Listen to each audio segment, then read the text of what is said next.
Before we begin, take a moment to subscribe to the channel. This is a place where real stories are told. Stories that don't just pass the time, but linger in your thoughts, echo in your heart, and sometimes quietly change the way you see your own life. There are moments in life that don't arrive with noise. They don't crash through the door or demand your attention. Instead, they slip in quietly, almost unnoticed, until one day, you realize everything has shifted. Today's story is about one of those moments. The kind that doesn't break you all at once, but slowly, gently rearranges everything you thought was certain. My name is Serena. I'm 38 years old. And for the longest time, I truly believed I had life figured out. Not perfectly. No one ever does, but enough to feel safe, grounded, stable. I had what most people would look at and call a good life. A marriage that, on the surface, looked strong. A home that was comfortable, peaceful, even beautiful in its quiet way. And a son, Leo, who despite his stubbornness and refusal to follow the usual path, made me deeply proud. From the outside, it all made sense. It all looked complete. But life has a strange way of revealing truths slowly. Not through chaos, but through silence. Matthew, my husband, was everything society tells you to admire. Driven, focused, ambitious. His life revolved around work, business trips, meetings, endless calls, deadlines that never seemed to end. He worked hard. He provided for us. He made sure we never had to worry about bills or stability. And for a long time, I convinced myself that was enough. Because isn't that what we're told? That love can exist quietly beneath responsibility? That presence can be replaced by provision? But the truth is, comfort can fill a house. It cannot fill a heart. Even when Matthew sat beside me, there was a distance I couldn't ignore. His body was there, but his mind? Somewhere else entirely. Lost in emails, numbers, market trends, conversations that had nothing to do with us. At first, I tried not to notice. Then I tried to understand. Then, I tried to fix it. But eventually I just stopped. Because it's exhausting trying to reach someone who doesn't realize you're drifting away. Our conversations became shorter, practical, routine. Did you pay the bill? Are you going out today? What time will you be back? The kind of conversations that keep life running, but slowly erase the connection that makes it meaningful. Dinner became quiet. Not peaceful quiet, but heavy quiet. The kind where words exist, but don't come out. Nights stretched longer than they should have. And I began to feel something I hadn't expected to feel in my own home. Lonely. It's a strange kind of loneliness. Being surrounded by everything you thought you wanted, and still feeling like something essential is missing. I would walk through the house sometimes, room to room, just to hear the sound of movement. As if I needed to remind myself that I existed inside that space. That I wasn't just fading into it. And then there was Leo. My son, 20 years old, full of energy, full of opinions, full of a kind of independence that both worried me and made me proud at the same time. He didn't follow the path most people expected. He didn't go to college, didn't chase the traditional idea of success. Instead, he worked at a grocery store. Long hours, physical work, real responsibility. And while part of me worried he was missing out on youth, on freedom, another part of me admired him deeply, because he wasn't pretending. He was building his life in his own way. Still, there was distance between us two. Not the same kind as with Matthew, but a quiet separation. We lived in the same house, shared the same space, but rarely shared ourselves. That summer was unbearably hot. The kind of heat that doesn't just stay outside. It seeps into everything. Into the walls, the air, your breath. Even the quiet felt heavier, slower, like time itself was dragging. I would sit by the window for hours sometimes, watching the sunlight blur the edges of the street, watching people pass by, watching life continue, while feeling strangely disconnected from it. One morning, after Matthew had left for another business trip, the house felt different. Too quiet. Leo had already gone to work. And suddenly it hit me. When was the last time this place felt like a home? Not just a house. Not just a structure. But a place filled with warmth, with connection, with life? I couldn't remember. Around noon, Leo came back. Sweat clung to his shirt. His face flushed from the heat. "Mom, it's insanely hot today," he said, dropping a bag of snacks on the counter. He grabbed a glass of water and sat down across from me. For a moment, we just sat there. The clock ticking. The ceiling fan creaking softly above us. It should have felt normal. But instead, it felt like we were both waiting for something. Neither of us knowing how to say it. Later that afternoon, I noticed something small.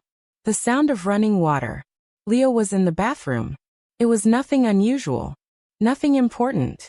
But somehow it stayed with me. Because it made me realize something I had been avoiding. We were living parallel lives. Close enough to see each other. Too far to truly connect. The next day, Matthew left again. Another week-long trip. And this time, the emptiness didn't just linger. It deepened. That's when something unexpected happened.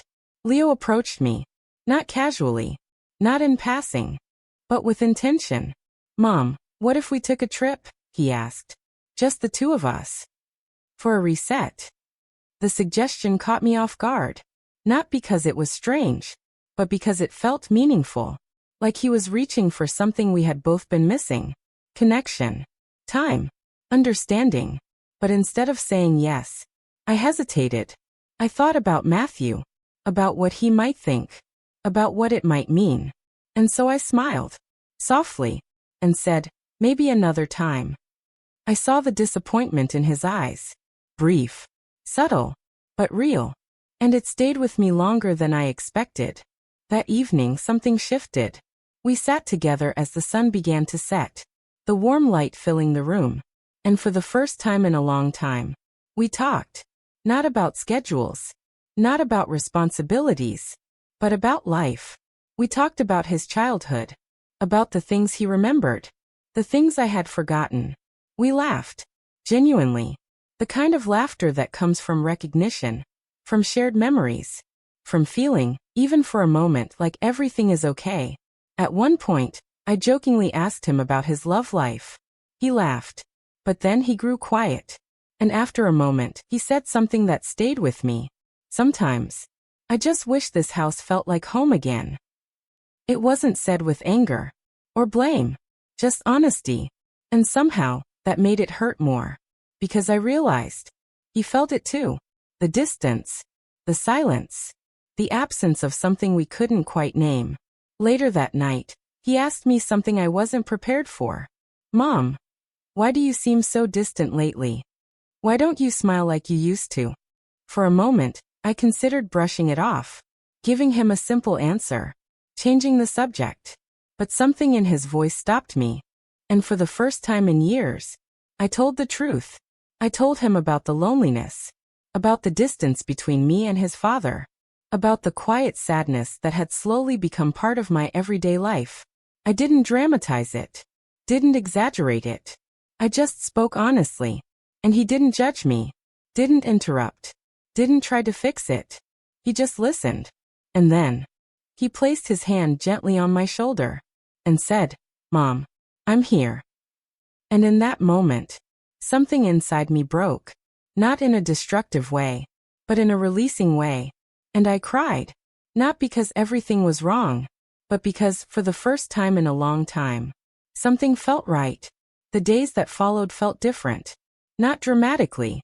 Not instantly. But subtly. Like something had shifted beneath the surface. I began to understand something important. That emotional closeness doesn't need to cross boundaries to be powerful. That vulnerability, honesty, and connection can exist in a healthy, meaningful way. If we recognize it. If we respect it. If we understand it. And I also realized something else. I needed help. Not because I was broken, but because I had been carrying too much for too long. When Matthew returned, I couldn't pretend anymore. I told him everything. Not about moments, but about feelings. About distance. About the silence that had taken over our home. At first he was quiet. Then he said something I'll never forget. I didn't know. And I believed him. Because sometimes, people don't see what's slowly fading. Especially when they're focused on holding everything else together. The weeks that followed weren't easy, but they were real. Matthew began to change. Slowly, he reduced his travel, made time. Not perfectly, but intentionally. I started therapy, facing emotions I had ignored for years, understanding patterns, learning boundaries, learning myself again. And Leo, he moved out. Not because something was wrong, but because something was right. He needed space to grow, to build his own life, to become who he was meant to be. We began having weekly family dinners. Simple, but meaningful. We talked. We listened. We laughed again. And slowly, very slowly, the house began to feel different. Not perfect, but alive. I learned something through all of this. That silence can be louder than arguments. That loneliness is not weakness, it's a signal. And that emotional boundaries are just as important as physical ones. I still love Matthew. Not in the idealized way I once did, but in a real, honest, evolving way. And I love Leo, not as someone who fills a void, but as my son, his own person, deserving of his own life. Our family isn't what it once was, but maybe that's okay, because what we have now is something stronger, something more aware, something healing. And sometimes, healing is more powerful than perfection.